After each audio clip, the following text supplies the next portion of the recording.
Welcome to another day of building our family farm.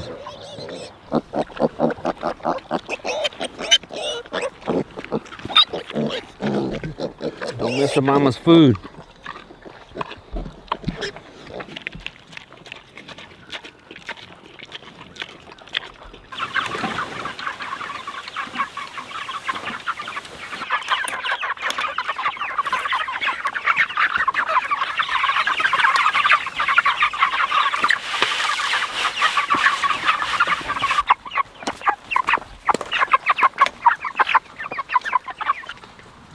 All right, today's the day. We have our Idaho Pasture pigs that we got a couple months ago, and we've been training them to hot wire and at the same time making soil for our future gardens. When you have pigs and chickens and animals in a spot for a little while, you might as well do a deep bedding. Bring in wood chips, because you can always turn that into compost, into soil for your gardens. We've been training them to hot wire. I think they're good and trained. These guys are 4 months old, and they are a little bit bigger than our 1-year-old Cooney pigs. We've got the hot wire coming from all the way around here. We got 2. So now that the grass is getting longer, things are getting green. I don't like leaving pigs in one spot. I like moving pigs out in pasture. I like moving all our animals all around, but having that shelter to contain an animal and train them and let them get used to you when you first get them is important. There's a couple reels that I use, and we got this one. This is probably your standard reel that you would find at an ag store, but then you have this one. That this used to be for Christmas lights. We bought some Christmas lights for our house, and I thought, you know what, that's a nice reel. So it even has this knob so you could wind it up. So I took the Christmas lights off, put the Christmas lights in a box. This is a poly braid that I use, which has a metal wire going through this, so that way when this gets hot you can energize it. We've also used this for our cows. We use this for our pigs. I have one more run that I need to do before we move these pigs out.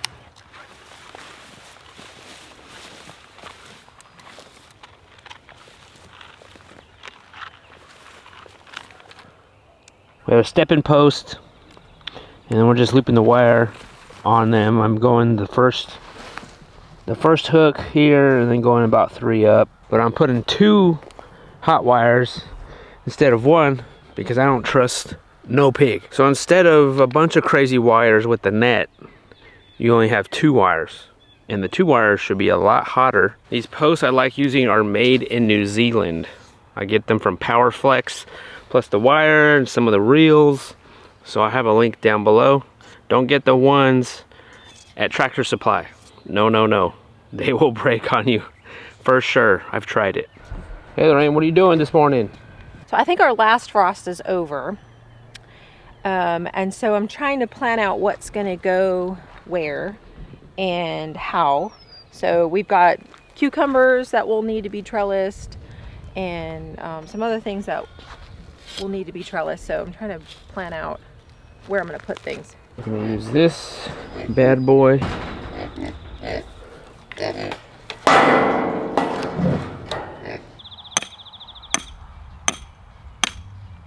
Alright, we're hooked up. Let's turn it on.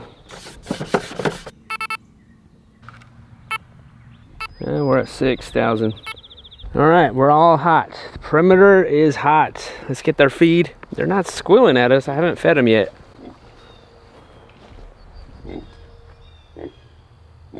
I've been feeding these guys way more than the Cooney pigs. We only have 6 months left with these guys. I've been feeding them sunflower seeds. Sunflower seeds for just added protein and oil. Helps with their skin, with their fur. Do pigs have fur or hair? Hair?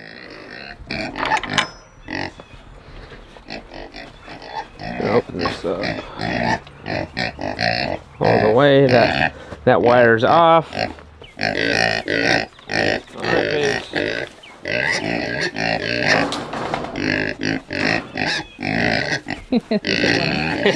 They don't want to cross that line. They don't want to cross that line. The coonies will cross that line. Come on, pig.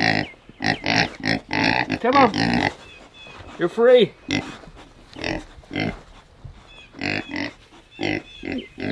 They don't want to do it. Come on, pig. Come on, pig. There they go. That's when you know you trained them really well. When they will not cross an imaginary line.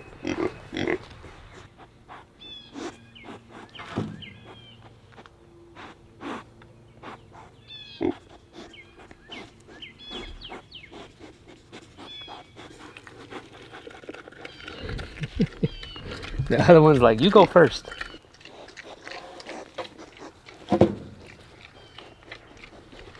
There you go. All right, pigs. The Idaho Pasture pigs are now on pasture. Give them access to the shelter still, for now. Eventually, we're gonna keep going. We'll keep going along the property in the woods. Their water's over here still. They're still afraid of me. Let me touch you. Wow! They're like, don't touch me. All right, pigs, you better be good. Yeah, pigs are fun, man. Pigs are fun. These pigs should root more than these coonies, but still they should not root that much. But we're gonna see how much exactly they're gonna root here. Look at this, guys. Is this a radish? Well, don't pull it. It's too small. Oh, it's too small. It is a radish, but it's too small. Yeah, that's a radish there, guys. See, I planted. My seeds are working. That's gonna be forage for the pigs. There's another patch over where I think Zeke used to be. We were walking yesterday, and the tops are much larger. All right, let's check on the meatballs. Let's see what they're doing in here. So far, we've lost one. One. That's great.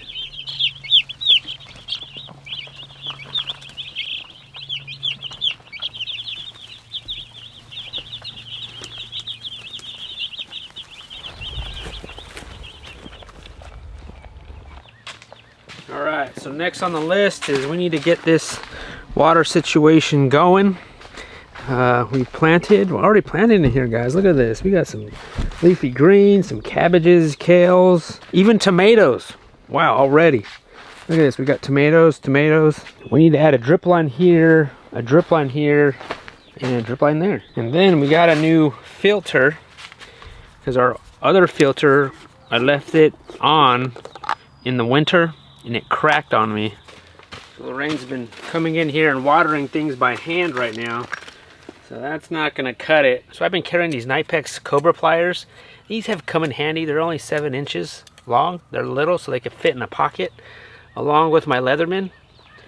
I've been using these more than the Leatherman. So water in a high tunnel especially is so important to have that and establish that before you start planting, man. It's the same thing with like getting chickens, right? Like you order the chickens, next thing you know they're here and you're not ready for them. I mean, that happens so many times. Turn it on. Ooh, it's 90 in here. Yeah, I think we're about maybe 60 degrees today outside. All right, so we have this one. This one is in the wrong spot, so we need to take this one out.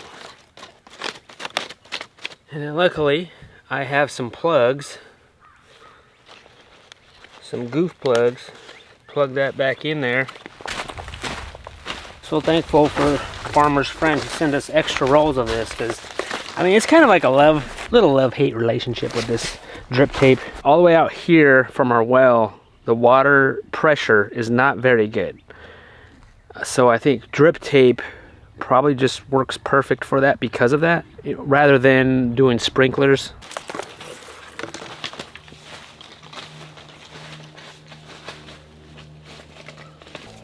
And then you get these little plastic clips. I am curious to see what those pigs are doing. I think they're just laid out.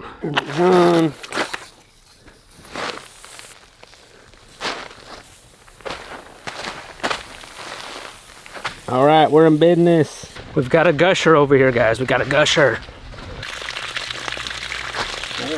Turn it off. So sometimes these will wiggle out.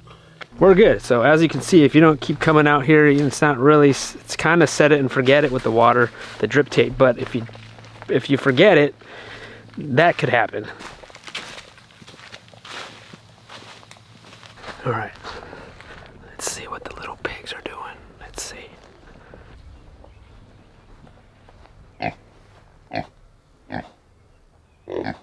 Hey pigs.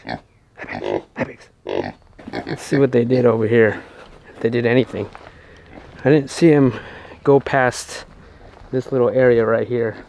We got some rootage going on. A little bit. It's kind of warm right now, so usually pigs during the day, if it's really warm out, they'll just lay out in the shade. I mean, they got the life, man. They're training me well. All right, ooh, it smells like bacon in here. That's because we have to cut our bacon. That's our cooney bacon, cooney. These were our coonies that we butchered in November, December, and we finally got around to curing them. Lot of fat, guys. Coonies are very fatty. They're a lard pig, and that's what makes them so delish.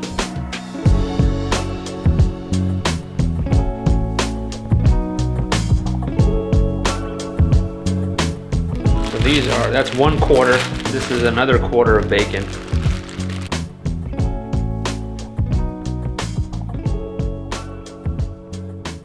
All right, guys, it's time. There's another thing we're doing today. We gotta move Elvira and her babies. Get your kids, Elvira, get your kids. I think the most challenging part is we had a bunch of hay in there, bedding, that we need to take out before we move that structure. These little pigs are about a month old now, almost a month.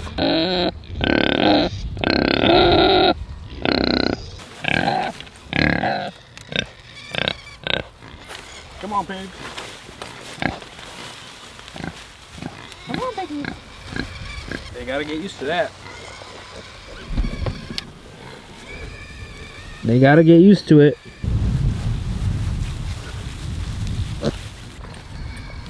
Come on, girl. So these pigs are trained on that from day one. How's it going in here? You got it? Yeah. Well, most of it. That should be good enough. I've been using this toe strap. This thing has come in handy with so many things. I just put some hooks on it. You know, no need to make a strap or anything special. Just buy a toe strap.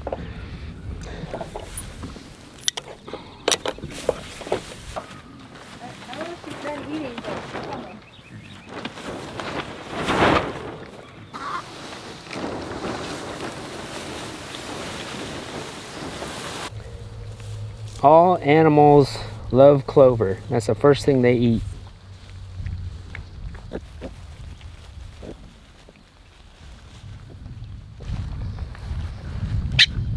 Got him.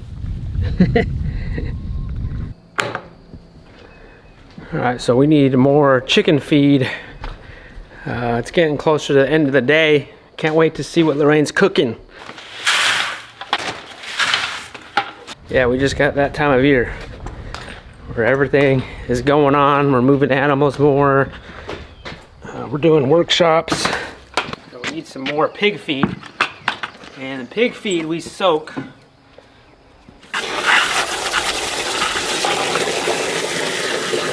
Now I'm doing this like consistency of oatmeal.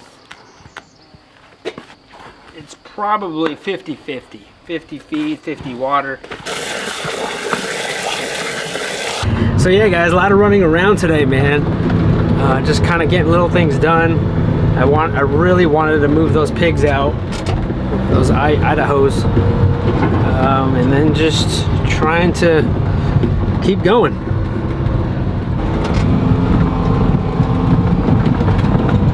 Let's see how these jokesters are doing.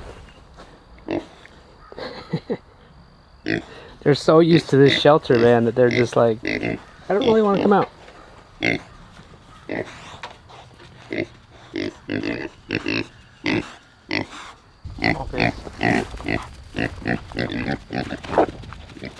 I wanted to feed them out here more. I don't think they really left that area. Yeah, this was the main thing I really wanted to do with this and our water situation in our high tunnel. But I'm glad these guys are out. I feel much better now.